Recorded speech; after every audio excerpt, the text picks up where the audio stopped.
Let's get into recruiting, guys. It's been a fun time recruiting and talking recruiting with you guys, and you guys love the recruiting updates. So let's talk about it, because the next couple weeks are going to be huge for Texas recruiting. And Sark has talked about this.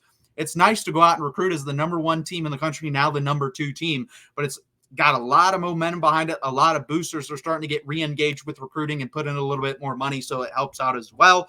Let's talk about this. 4-star wide receiver Kelshawn Johnson is going to visit for the Georgia game.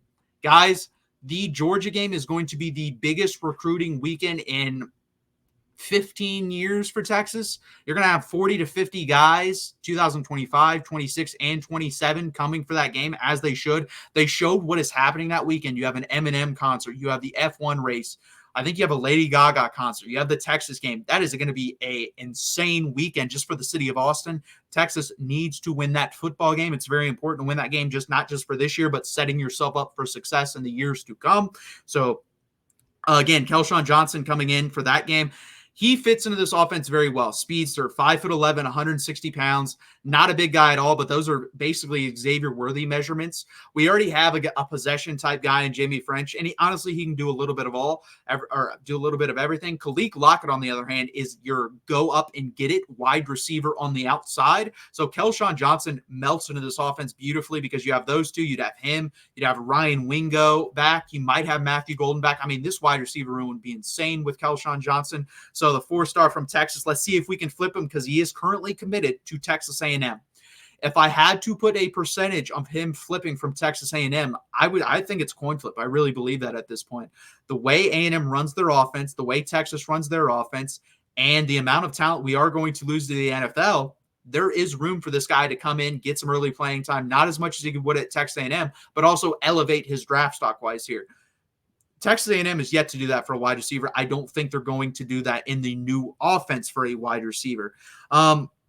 Next up, Chase Sims, 6'2.5", 305 pounds, 3-star defensive lineman from Texas, also committed to A&M. Again, with this recruitment, can he get over the fact that Texas pursued other guys while he was interested? I do not know. I know that can be hard for some people. I completely understand it. Imagine you're up for a job and they said, we're not interested 3 or 4 times because they were looking at other people. Those people turned them down, and then all of a sudden they push all their interest into you.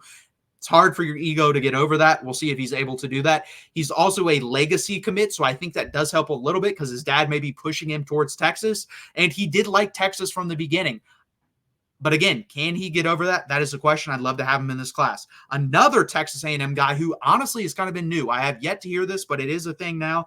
4-star cornerback Kobe Sellers, who's committed to Texas A&M, 5'11.5", 175 pounds, has talks to Texas multiple times per week.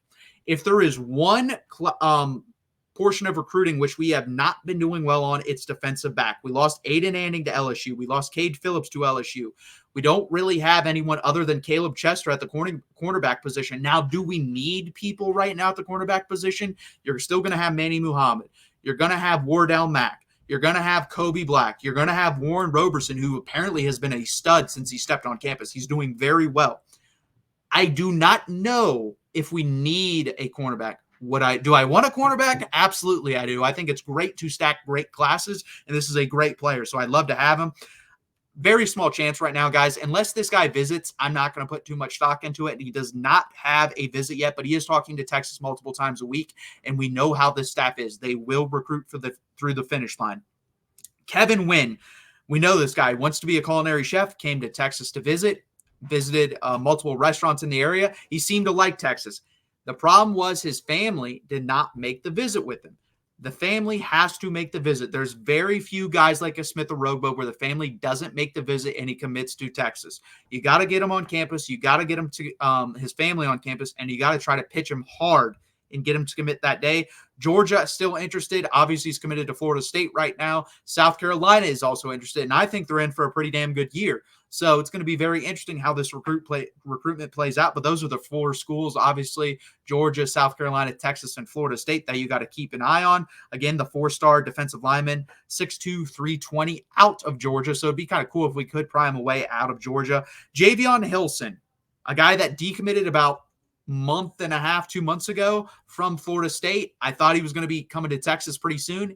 yet to commit to Texas. I'm not going to read too hard into that. He does want to take 4 or 5 visits to 4 or 5 different schools. He said that. I think it was Texas, Georgia, and I forget the other. I think one of them was Alabama. I forget the other 2 or 3 that he wants to visit.